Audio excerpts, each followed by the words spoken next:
Hello and welcome back to the world of the spirit consciousness. This is a continuation of the book study session on the astral body and other astral phenomena. We are now towards the end of 13th module where we are discussing astral entities. In this particular section, we will be discussing about artificial astral entities. So, diving straight into the topic, so these artificial beings are most important to humankind and they form the most substantial class in the astral world. They are made up of a vast rudimentary mass of semi-intelligent beings. They are as varied from each other as human thoughts. Hence, they are almost impossible to categorize and arrange in a detailed manner. These entities are solely humans' own creations. Humans are connected to them by close karmic bonds, which have a constant and direct impact on them. So they are broadly categorized as unconsciously formed elementals, consciously formed elementals, and human artificials. Let us study each of them briefly. Coming from unconsciously formed elementals, so we've already discussed in the module on thought forms how these desires and thought forms are created. The thoughts and wishes of a person catch hold of the malleable elemental essence and immediately mold it into a suitable living form. Important to note the words, it is a living form. The thought form is not in control of the thinker and it lives its own life, the duration of which can be from minutes to many days. The same depends on the proportion of passion behind the thought which created it. For more details, the student is requested to refer back to the module on thought forms. Coming to the consciously formed elementals. So elementals which are formed by conscious and clear intent of those who are aware of the action have much more strength as compared to those which are formed unconsciously. So occultists of white and black schools of magic both utilize artificial elementals for work very often. So with the help of scientific planning and aimed knowledge and skills, these creatures can perform tasks well beyond their capacity. An individual who is aware of the technique can stay connected with his or her elemental and instructed accordingly so that it is basically provided with the master's complete intelligence. The details of this elemental class have been discussed in detail in the module on thought forms. So, having briefly looked at the consciously and unconsciously formed elementals, now let us come to the most important part of this section, which is the human artificial. So this is a little larger one.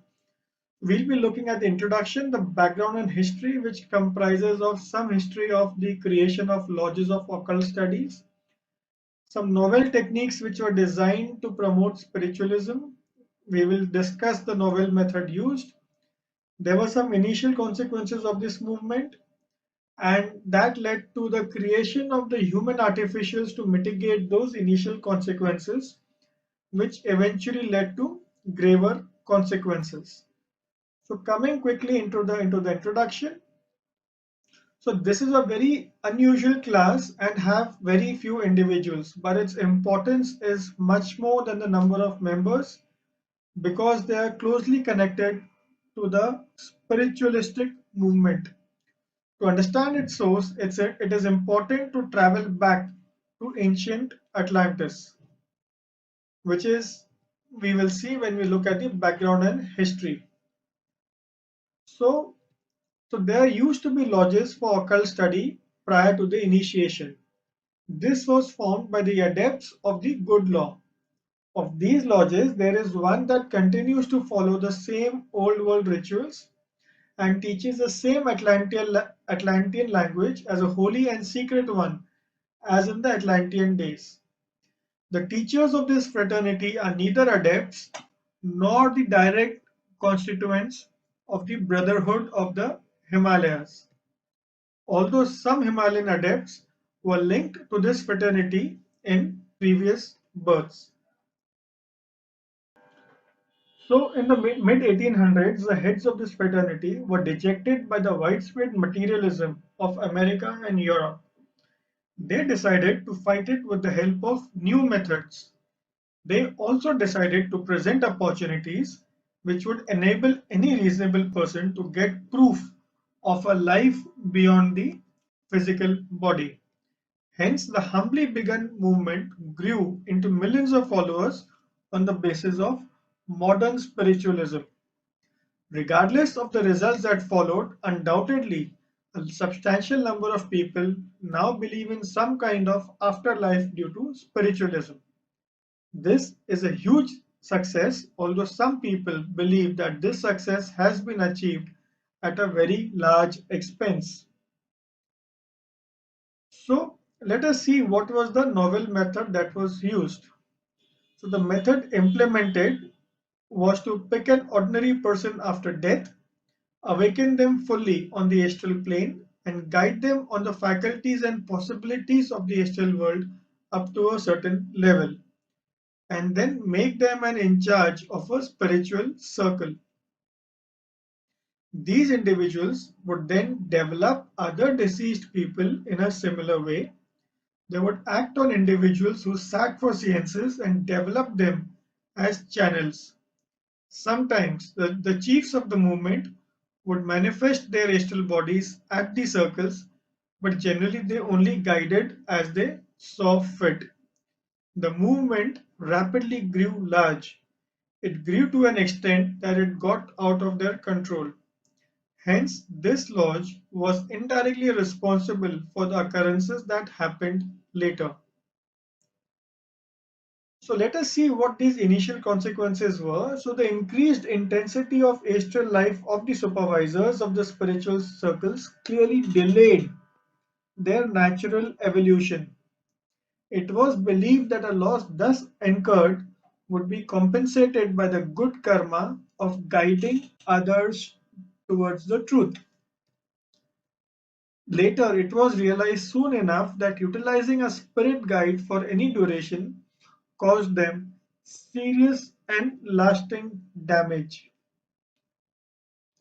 The guides were then retracted and substituted for in some circles, but in many circles, such a change was not acceptable.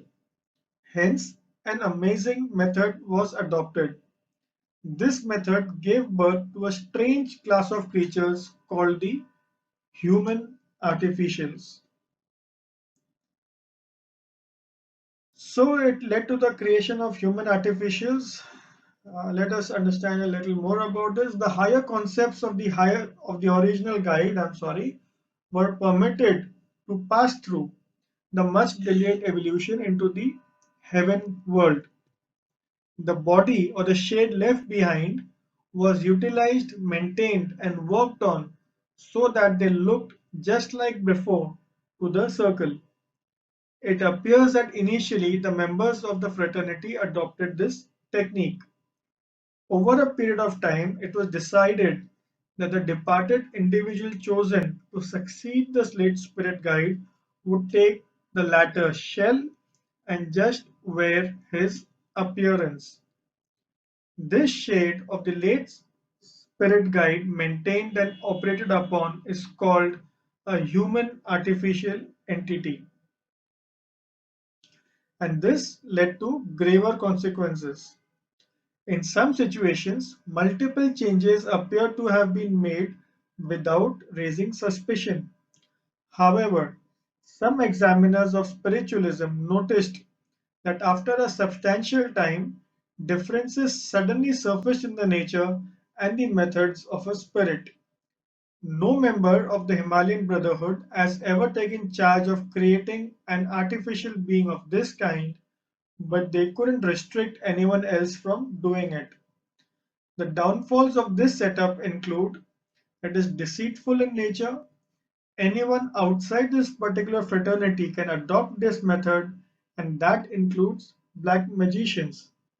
The black magicians can effectively provide communicating spirits as they have done before.